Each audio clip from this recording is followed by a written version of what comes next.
Сайн байцгаана уу? Become a Dentist podcast-ийн шинэ дугаар танд хүрч байна.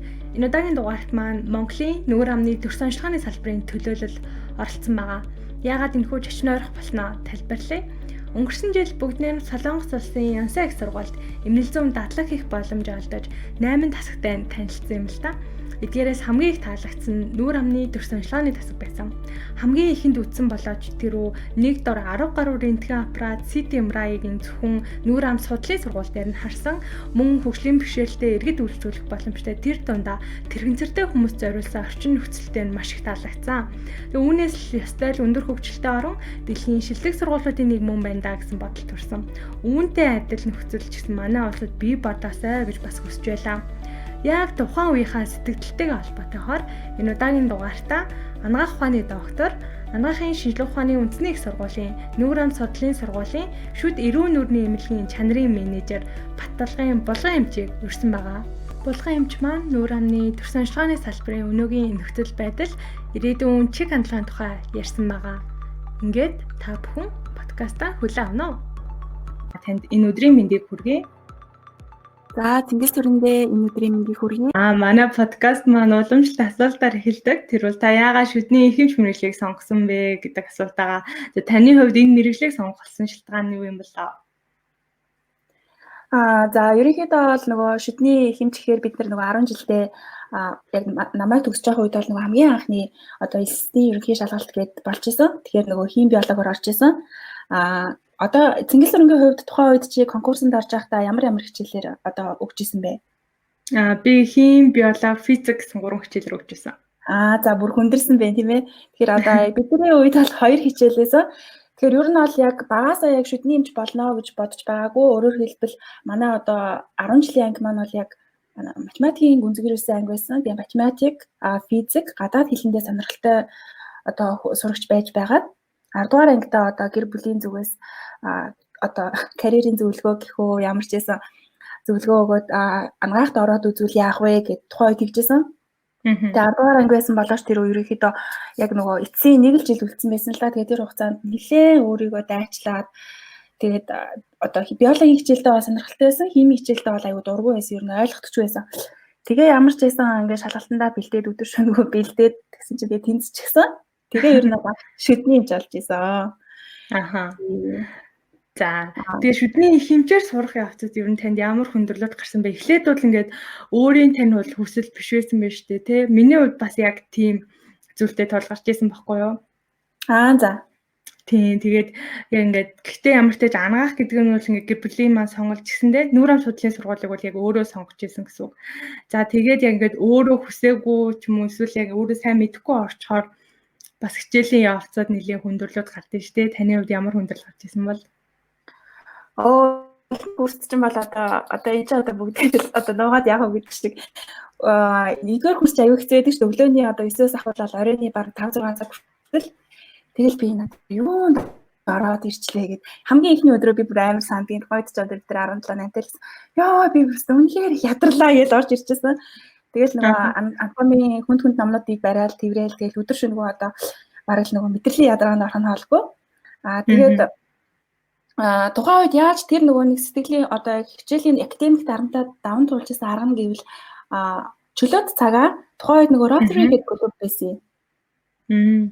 Тэгээ Rotary клубт явдаг байсан. Тэгээд бас нөгөө манай анагаах дээр чинь нөгөө бүжгийн дэлбэ гэдэг хамтлаг байсан тийм ээ. Тийм тэгээд тэр болохоор ашуусын яг нөгөө оюутны зааланд байдаг байлгүй да. Одоо хаанаас нь мэдчихгүй. Тэнд одоо чөлөөт цагаараа тэгж ер нь бол би яг нөгөө оюуны ядаргаагаа бол яг биеийн хүчний одоо спортоор тайлдаг. Тэгж бол тайлж байсан. Тэгээ ер нь бол 2 дугаар курстэй нөгөө анх нөгөө нүгэр амны төр сонжилгооны салбарт яг нөгөө дурлж орж исэн. Тэгээд өөр юм билгүй. Тэгээд тухайн үед ерөөсөө төр сонжилгооны салбарыг тэгэхээр ямар ч ойлголтгүй байсан чинь ингээл одоо наасын ханан дээр гэх юм уу да төр сонжилгооны одоо холбоотой хуучин манай одоо өөрөө байсан та рентгений кабинет. Тэгээд тэрийг анх хараад ерөөсөө төр сонжилгооны салбар бол маш өрмөц юм байна. Хүний нөгөө нүдээр харж болохгүй зүйлийг багж тоногдох хөрөмжийн тусламжтайгаар харагддаг гэдгээр айгүй тийм сонирхолтой байсан. Нөгөө яалтчгүй нөгөө математик сурдаг байсан учраас нэг тиймэрхүү юм татагдаад компьютерийн төрөлхтний ч юм уу нэг тиймэрхүү дижитал тоног төхөөрөмжтэй юм татагдаж ер нь бол тэгээ 2 дугаар курсээс анх тэгж ороод тэгээд нөгөө насаа ингээд байдаг та манайд. Тийм нийгэмлэг маань тий. Насаа ингээд нийгэмлэг байдаг. Тухайн үед бас нэлээ одоо ч гэсэн маш одоо идэвхтэй байгаа нийгэмлэг. Айгу бас удаа олон жил тогтнож байна уу.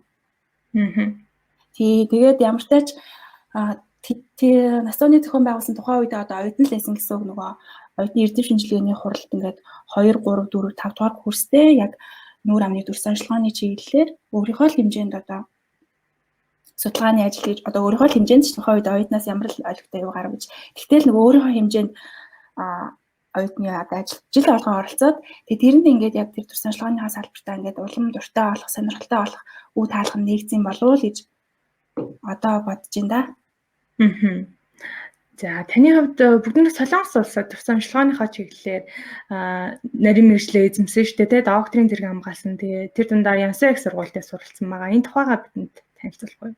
Тухайн үед би дөнгөж сургуулаад өсөөд юунд сургуулийнхаа одоо рентген тасагт одоо эмчээр ажиллахаар болсон байгаа. Тэгээ энэ нь бол маш их зүйлийг ойлгуулсан. Яг рентген дээрээ өмнө нь нөгөө оюутны одоо судалгааны ажил хийж байхдаа бол зөвхөн онлайн түвшинд үзчихсэн болвол ажиллаад ирэхээр тухайн онлайн нөгөө практик болгох юм байна л да. За тэгвэл нөгөө онл практик гэдэг чинь аягүй чухал тийм ээ. Тэгэхээр өөрөө 6 аваад 6 одоо онцлог шаардлагатай болно. За тэгэнгүүт манайд одоо харамсалтай нь одоо болтол одоо бол мэдээж хэрэг хоёулангийн дараагийн сэдвүүд дээр бас ярилцах бах.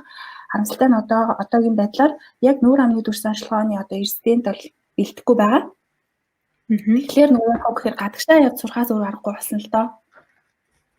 Тийм тэгээд Солонгосыг яагаад сонгосон бэ гэдэг тэгж байна. Ер нь бол нөгөө Солонгос бол бас яг нөгөө шүдний эмч тал дээр бол үнэхээр бас одоо Азтай бол номер 1 гэж үздэг байлээ. Тэгээд яг дүрс онцлогоо яг техник технологи гэсэн талаараа бас нэлээд өсрөнгөө байт юм билээ. Тэгээд одоо өөрөөр хэлбэл бас одоо бид нар ч нөгөө яалтчгүй нэг Монгол хүн гэснээр нэг одоо эх орондоо жоохон ойрхон байршлыг сонгохыг хүсдэг юм билээ л дээ. Америк явъя гэвэл одоо тийм алгасч явах болно. Тэгэл гэр бүлийнхэнтэйгээ уулзах боломжгүй гэх мэтчлэн санхүүгийн аюул хөндөрлөд байх юм шиг санагдчихсан. Тийм учраас одоо Солонгос бол яг хамгийн тохиромжтой Монгол хүнд аюул ээлтэй одоо зүг юм шиг санагддаг. Тэгээд тэнд очиод яг хамгийн анхны одоо гол санаа гэх юм бол дүрс онцлогоороо илүү яг дүрс онцлогооны чиглэлээр мэргэжсэн сургууль. За тэндээ очиж суралцаад яг тэр онл практика илүү яг дээшлүүлье гэж батсан ба. За тэгээ Янсан их сургуулийн бол Солонгостой бол хамгийн яг ангаахынхаа хамгийн анхны сургууль гэж үздэг. Тэгээд нөгөө тэр утгаараа тэгээ дээрэс нь бас нөгөө Сөүл их сургууль Кореэд тэгээд Янсан гээд 3 их сургууль байдаг те. Тэгээд бас их багшлах хүч аюу сайтай гэж үздэг юм байлээ. Тийм.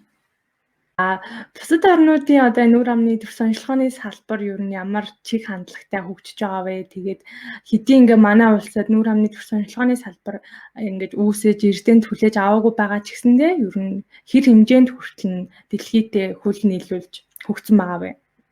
За манайх бол яг техник технологийн тал дээр бол бас нэлээд яг бараг л зэрэгцээд явдаг гэж бол харж байгаа. Ялангуяа одоо том имлгүүд, төвийн имлгүүд ч гэсэн ялгаагүй. Тэгээ миний хувьд болохоор одоо Солонгос Янсан их сургууль 4 жил суралцсан гэсэн үг. За тэгээд тэр хугацаанд би яг суралцсан зүйл маань чиний асуулттай яг уйлдаж гарах гэдэг юм л да. Эхний 2.5 жил маань болохоор бид нэр одоо би өөрийнхөө одоо рентген тасагтаа өглөө болгон одоо рентген зураг унших одоо хамгийн дээд чатлалын одоо их сургуулийн имлэг бол одоо ямар ч олон улсад хамгийн дээд чатлалын имлэг гэж үздэг байгаа тийм ээ. Тэгээд ерөнхийдөө манай тасгийн онцлог гэх юм бол өглөө болгон өмнөх өдрөө уншсан одоо CBCT, CT, за панорам, periapical ямар ч юм тэр зургуудаа өглөө болгон одоо хурал байдлаар өглөөний 8-аас 8:50 хүртэл ингэж уншдаг байгаа. За тэгээд баазан гарагт буюу 7 хоногт нэг удаа бид нэр яг олон улсын хэмжээнд рентгений салбар яг ямар хөө хэмжээнд хөгжиж байна вэ гэдэг талаар хоорондоо тийм жижигхэн мэдээ маягийн зүйл хийдэг байгаа. Тэгээд тухайн үед намайг сурж авах үед бол за нүүр амны дүрс онцлогоо гэдэг салбар бол өмнө нь хэлжсэн. Дүрс онцлогоо маань өөрөө математик, физик суурьтай байдаг. За тэгэхээр одоо бид нөгөө дижитал тоног төхөөрөмжнөр ажиллаж байгаа учраас за өмнө нь одоо Цэнгис Сүрэнчи саргаа одоо тоо илгэмэл рентген зургийг нөгөө аналог гэдээ бүр хоронд хийгээл уваагаал баг 30-40 минут болдог гэсэн тийм ээ дээр үед. Тийм. Одоо болохоор зэрэг нөгөө дижитал гэл ерөөсөө 6 апвуу буюу тэр доор бараг секундын дотор нөгөө дэлгэцэн дээр гаргаад ирдэг тийм ээ. За тэгэхээр энэ нь юу харуулж байна вэ? Бид нар нөгөө хөгжил дэлхийн нийтийн хөгжилтэйгөө зэрэгцээд рентгений салбар ч гэсэн дагаад хөгжиж байгаа.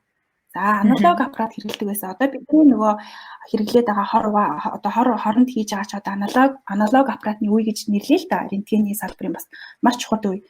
За үүний дараагаар бид нар нөгөө дижитал хувьсгал гэж бид нар компьютертэй танилцж ирсэн дээ. За тэгээд тэр үеийн тэр үеийгээ зэрэгцээд дижитал үе рүү ороод ирэнгүүт нөгөө бидний нөгөө ажилбарууд ч багасаал нөгөө нүүр амны рентген техникч нар хортой зуралдахгүй болоод ирж байна тийм үү? За ингээ явж хэдүүлээ чинь нөгөө ажил дөрвийн 4-р хувьсгал руу ингээ тэмүүлж яваа штэ тийм ээ. Тэгэхээр ажил дөрвийн 4-р хувьсгал гэдэг маань нөгөө хиймэл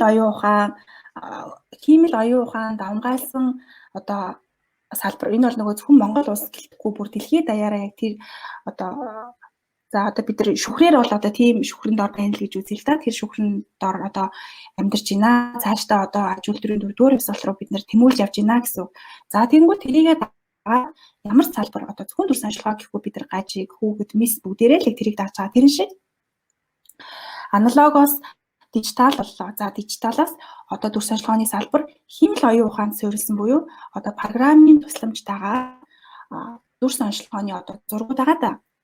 Тэр зургуудыг хүн уншихгүйгээр програм уншина гэсэн үг.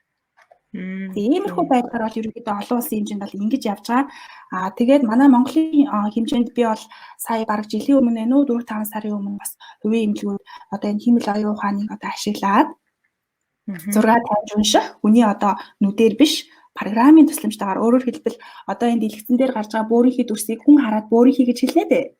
За тэгэнгүүт програм харангуйтаа за энэ бөөрийнхий дүрс ээ дотор нь нэг жижиг цэнхэр бөөрийнхий дүрс ээ гэд ингэж таньж одоо чадж байгаа буюу өөрийнхөө тухайн одоо програм маань өөрийгөө дасгалжуулаад хүн шиг буюу баг хүнээс ч илүү хэмжээний одоо зургийг таньж одоо өөрөөр хэлбэл эмгэг хэсгийг нь таньдаг одоо тийм чиглэл рүү явж байгаа гэсэн үг.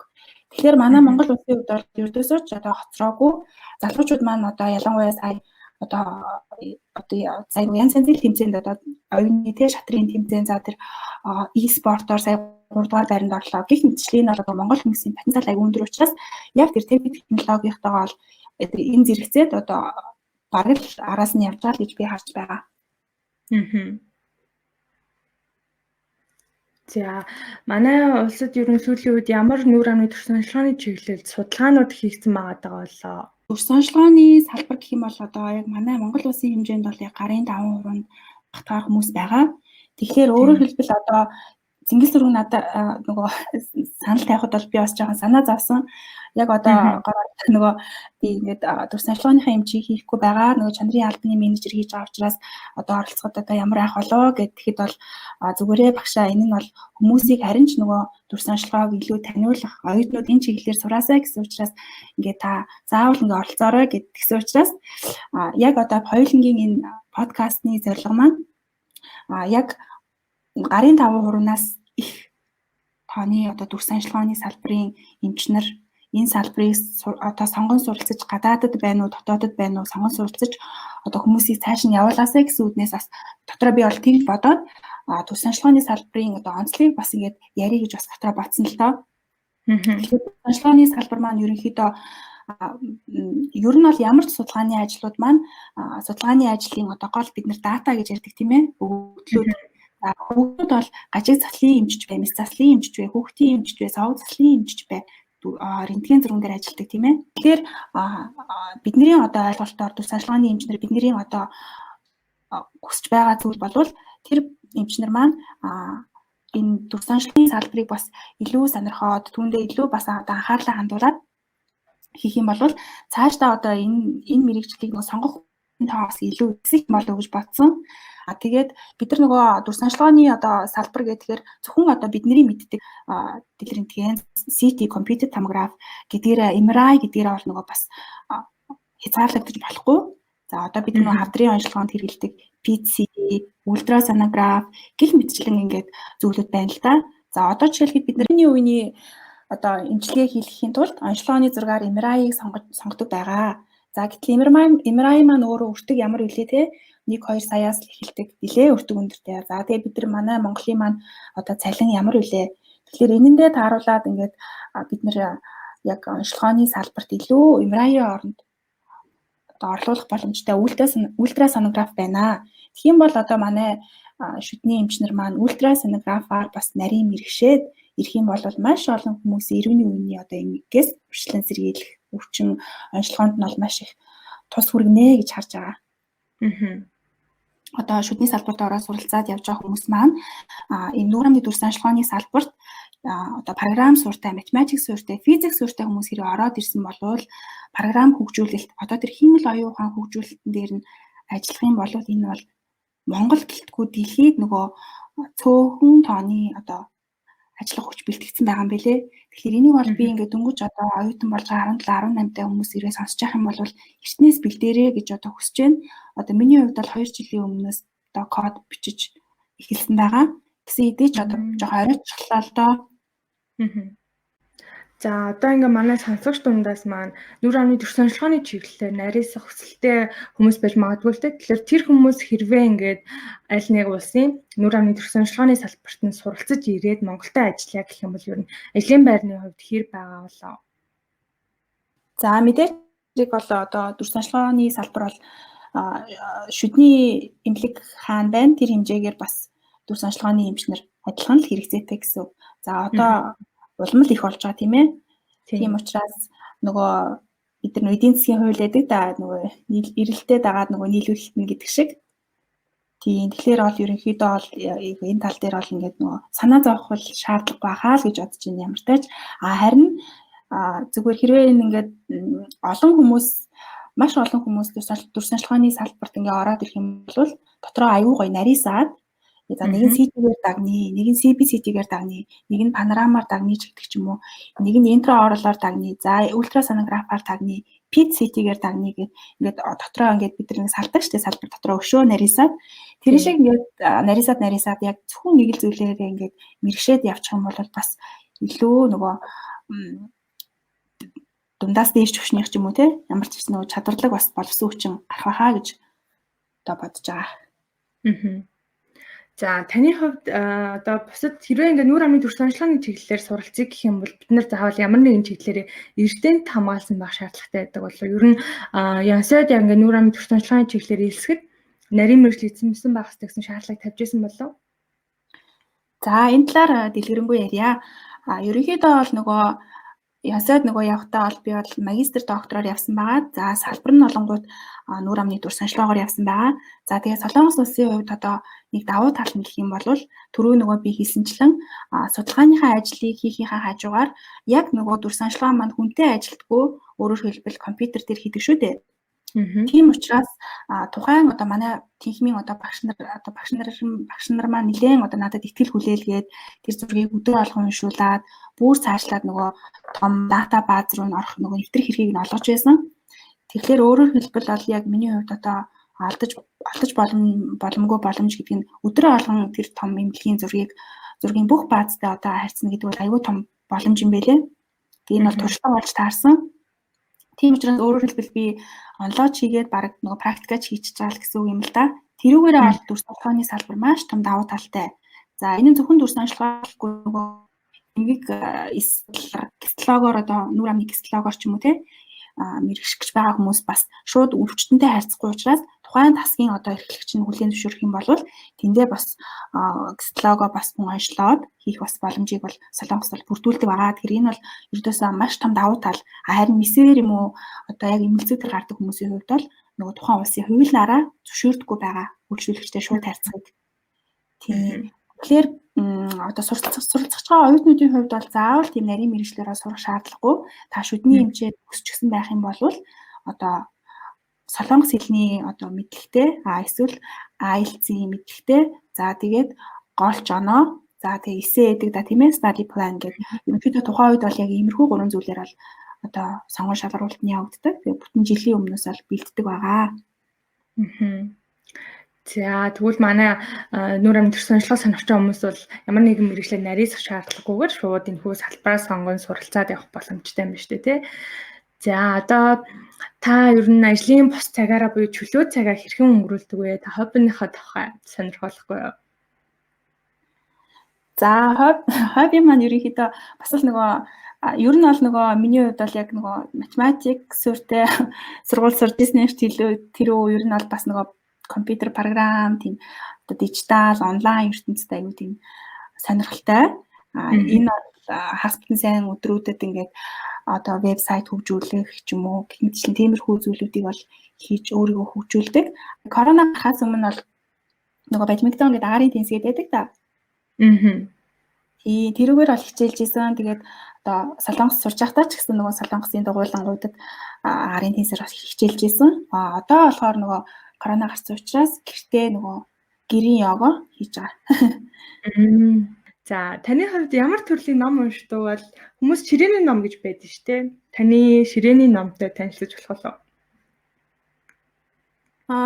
За ширээний ном гэвэл ер нь бол нөгөө одоо нөгөө healthcare quality management гэдэг одоо эрүүл мэндийн салбарын одоо чанарын удирдлагын талаарх одоо яг энэ одоо шинэ салбарт орсных тэрүү тиймэрхүү чиглэлийн ном бол нэлээд уншиж байгаа. Тэгээ сая хамгийн сүүлд нөгөө Kindle дээр бас нэг том сургачиг татаад авсан тэрийг уншиж байгаа. За хамгийн сүүлд олонгууд нөгөө One Thing гэдэг Gary Keller-ийн номыг уншсан. Одоо нэг зүйлээрээ мэргэших талаар тэгээ ер нь бол аюу зэрэг ном уншдаг талдаа. Тийм нөө бид нар нөгөө ном уншихтаа нөгөө юу яадаг даа нөгөө бүтэн уншихгүйгээр ингээд сэдвийн гарчгийн уншингуудаа хэрэгтэй зүйлийг нөгөө хайлайт хийгээд нөгөө 20-80 зарчимгээ байгаад байдаг да. Тухайн агуулгын нөгөө 20%-ийг нь олж одоо аваад тэр хэсгээр нь төвлөрөх ч юм уу яг тиймэрхүү байдлаар одоо эхнээс нь биш гол хэсгээс нь түүж бас уншдаг талдаа тийм байгаа. Та ингээ гадаадд суралцъя, мэргэжлээ дээшлүүлэе гэж бодож байгаа нүүр ам судлалын мэргэжилтнүүд оюутнуудад хандаж зөвлөгөө өгөхгүй юу? Яг үүнийг л мэдээд эсвэл хийгээд үзээрэй, энийг анхаараарай гэсэн зүйл юу байна вэ? Шинжлэх ухааны хэл маань бол нөгөө англи хэл гэж үздэг тийм ээ. Одоо олон улсын хэл маань одоо англи хэл одоо global languages English гэж явж байгаа. Тэгэхээр одоо ямар ч салбарынх бай, нүүр амныхаа дотроо ямар ч салбарынх бай, англи хэлийг бол заавал сураарай л гэж хэлмээр байна. Тэгээд бас хөө ингээ нэвтрүүлэгтээ оролцож байгаа Цингис сүрэндээ би бол маш их талархаж байна. Өмнөх бүх нэвтрүүлгүүдийг нь үзсэн байгаа. Подкастын сонссон, за virtual speaker-уудын бүгдийг сонссон байгаа. Тийм учраас ингээд энэхүү нэвтрүүлэгтээ бас сонсогчдоо болон за залуухан хөтлөгч Цингис сүрэндээ мөн одоо бэлэг болгоод Oral Radiology-гийн бас дүр санчлагын олон улсын сургачиг гэж байгаа. Тэр номыг хэлбэрээр нь бэлгэлмээр байна. За маш их баярлалаа. Бүхэн манай группээс бас пэйжээс энэхүү номны линкийг аваад суралцаарай. Тэгээд зүгээр линкийг аваад хадгалах биш. Заавал нээж орлож үзээрэй гэж хэлье. За стах баярлалаа. За мөн түнчлэн бас нөгөө залуу одоо 20-30 насны сонсогчд байгаа болохоор мэдээж хэрэг уцаараа баг бүх ажиллаа хийдэг байх. За тэр хүмүүстээ зориулаад дүр санчлагын бас аюу айтайхан аппликейшн байдаг. Энэ таны мэдлэгийг тэлнэ.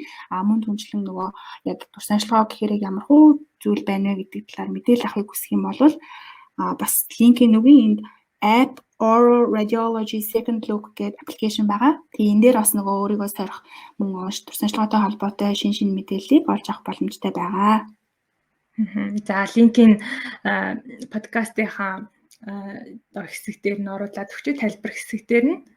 За тэгээ бидэнтэй ярилцсанд баярлалаа. Танд амжилт хүсье. Тэгээд нүүр амны дүр санчлагын салбарт илүү олон мэргэжилтэн бэлтгэж ирээд Монголынхаа нүүр амны дүр санчлагын салбарыг хөгжүүлээсэй гэж хүсэж байна. За стах баярлалаа. Энд хүрээд нүүр амны дүр санчлагын чиглэлийг тайлбарлаж таниулсан подкаст маань өндөрлөж байна. Монголын нүүр амны дүр санчлагын салбарыг хөгжүүлэх их үйлсэд таны оролцоо давтаж буйг ойлгосон баха. Нүүр ам судлалын салбар шүдний ихэмж мэргэжлэр үл хязгаарлагдана. Та хайрцагнаас гадуур сэтгэх шаардлагагүй. Учир нь та хайрцагт байхгүй юм шүү дээ.